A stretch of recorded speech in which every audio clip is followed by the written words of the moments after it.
どうもお疲れ様です。ババログです。10月1日から3泊4日でいつもの韓国出張に行ってきました。今回はずっとやらねばと思いながら行く前はバタバタで撮影ができなかった韓国出張の時のパッキングを紹介します。結局いつも通り撮影する時間がなく出発してしまったので、到着後すぐのパッキングを開封して撮影しました。韓国 Vlog も近日公開予定なので、気になる方はチャンネル登録よろしくお願いします。それではスタート。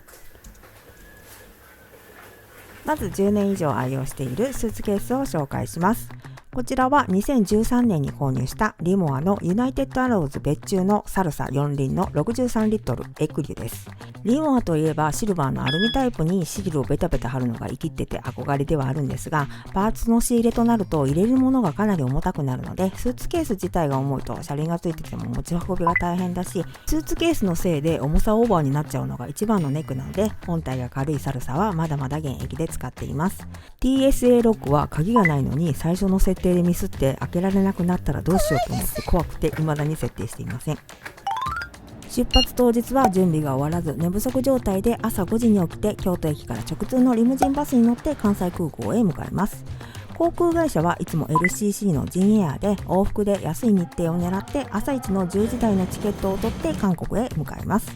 大阪からインチョン国際空港までは2時間弱で着いて、そこからソウル市内まではまた2時間ぐらいリムジンバスに乗ってホテルへ向かいます。電車はホームまでに階段があったり乗り換えでスーツケースを持ち歩くのが大変なので、基本的に空港からの往復は預けたらあとは乗るだけのバスを使います。この日は韓国の祝日でパレードみたいなのをやってて、道路が規制されてて人がいっぱいでした。今回のホテルはリムジンバス乗り場の真ん前にあるむちゃくちゃ便利なウルチルサガにあるホテルクット。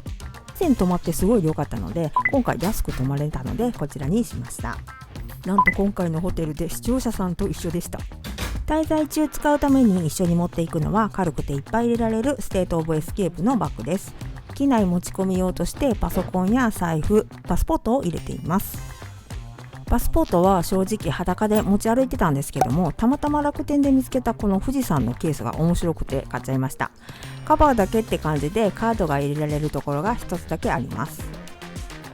財布はザラキッズで見つけたロットのバッグチャームを買った時に一緒に買った子供用の財布です。ただ使い道とか考えずに可愛かったから勢いで買ったんですけども、コンパクトでカードも入れれるしちょうど良かったです。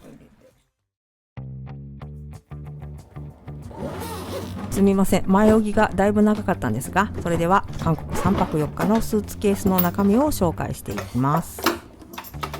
洗面所で使う液体多めのものはまとめてヘイのポーチへ入れます。毎朝のルーティンは変えたくないので家で使うものを持っていくようにしています。起きたらちょっと目を洗いたいのでアイボンは欠かせません。リステリンとハンドとかボディクリームの試供品は使うタイミングが困るのでいつもここで試します。韓国のホテルは歯ブラシが置いていないところがほとんどなので絶対に歯ブラシセットは必須です。私は今矯正をしているのでそうでなくても常に持っているんですが、持ち運びできるドルツのジェットウォッシャーも持っていきます。すでに開封しているものは結構漏れることが多いので、念のためビニールに入れてからポーチに入れるようにしています。今回ちょっと忘れちゃったんですけども、シャンプーリンスはホテルの部屋についてますが、ホテルによっては髪に合わなくてちょっとギシギシになる場合があるので、使い切りのシャンプーリンスがあれば持っていくようにしています。ヘアアイロンはもう4年使っているヘアビューロン 2D です。かなり焼けてて汚いので撮影を自粛したんですけども、そろそろ買い替えないといけないと実感しました。スキンケア系もいつも使っているものを持っていきます。いつも使っているところに買いに行ったらだいたい試供品をもらえるので、使ったことのない試供品よりもいつも使っているものの試供品をもらって出張用に持っていくようにしています。キールズの試供品のケースは結構クオリティが高くて、美白美容液の美容器はスポイトタイプになっているので、試供品がなくなってもずっと出張用に使えて便利です。詰め替え容器を使うのはずっと入ってても問題なさそうなヘアオイルとワックス、容器が小さくて使い切りで済む美容クリームです。化粧品はメガネをかけるから結構ごまかせるので、普段からいつも少なめで適当です。ファンデーションとコンシーラーはローラメルシエのクッションファンデ、チークとアイシャドウは 3CD、 マスカラはデジャビです。眉毛はハリウッドブローリフトをしてもらっているところで買った眉マスカラだけで整えてます。撮影機材とガジェット関連はこんな感じです。ケスティファイで買ったこちらの 67W 急速充電器が海外変換プラグ付きでむちゃくちゃ便利です。バッテリー付きじゃなく充電器だけにしてはちょっと高いんですが、タイプ C が2口でガジェットっぽくない色がもう可愛くてたまりませんでした。充電するものが多いのでケーブルとかをなるべく少なくするためにケーブル1本でマグセーフ対応の iPhone と Apple Watch の一体型の充電器を持っていっています。これがあれば iPhone と Apple Watch の充電はタイプ C のコード1本で賄えます。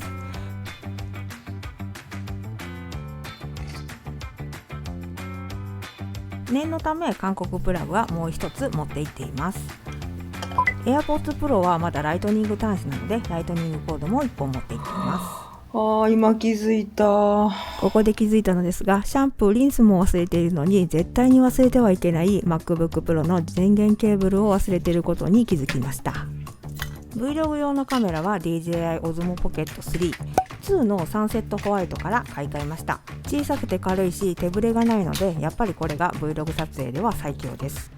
滞在中よく上げるインスタのストーリーはすべて iPhone で撮るので iPhone 用の三脚も念のため持っていきます。まとめているこのメッシュケースは無印のバックインバッグの小さいやつです。チャックがあるので結構便利です。一応ちゃんと仕事できているので仕入れるパーツのサンプルや仕事道具も持っていきます。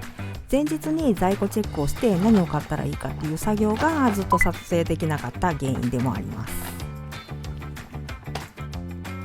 持っていくようなアクセサリーケースはロワードシャンブルからもこんなケース作りたいと思って楽天で見つけて参考にしようと思って買った中がベロアのハードケースです。このクオリティで1980円とむちゃくちゃ安くて、さすがに一から作ってこの値段では出せないのでオリジナルで作るのを諦めました。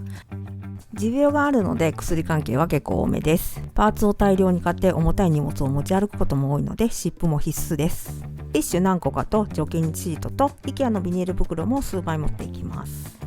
毎回行くところが決まっていて新規開拓よりもホテルにこもって仕事することも多いのでドリップコーヒーとか紅茶は多めに持っていきます。毎回一人で行くので2人前以上の注文が多い韓国では結構ご飯に困ることが多く、食べ損ねたり行った先で食べたいものがなかった場合はホテルでカップラーメンとかを食べるようにしています。服、下着、靴はそれぞれ何か買った時にもらった巾着袋に分けて入れています。下着に関しては帰りにちょっとでも軽くなるように新しいものと入れ替えのタイミングと思って古いものを持って行って現地で使い捨てにしています。靴は毎回じゃないですが今回はスニーカーじゃない靴で来たので歩き回れるためにスニーカーを持ってきました。今回は日本の30度の気温に慣れすぎてて10度低い20度の格好をどうしたらいいか忘れてしまってて服が一番困りました。仕事で来てるのでおしゃれのことはあまり考えず3泊4日でもだいたいデニムとボトム1つトップスも2枚ぐらいで交互に着て着回しています。63リットルでちょっと余裕がありますが帰りはパンパンになるので行くときはこんな感じで詰めています。仕切りの板のポケットにだいたいエコバッグや洗濯物入れのビニール、コーヒーパック、薬などすぐ取り出したいものとかをポケットに収納しておきます。スーツケース本体の左右には細かいものグループと大きなものグループそれぞれを分けて入れて、細かいものグループにポケットの仕切りの板で動かないように蓋をしてベッドで固定をします。1枚しか仕切り板がないので服とか靴の巾着の大きいものグループ側は荷物が増えた時用に持っていく IKEA のバッグで蓋をしてベルトを留めます。以上3泊4日の韓国出張はいつもこんな感じでパッキングを終了します。50回以上も韓国に来ているのに結局いつも何か忘れてしまうし、観光ではなく仕事なのであまり参考にならなかったかもしれませんが、今回動画を作ったことで自分用の持っていくものリストが整理ができてよかったです。ありがとうございました。よかった。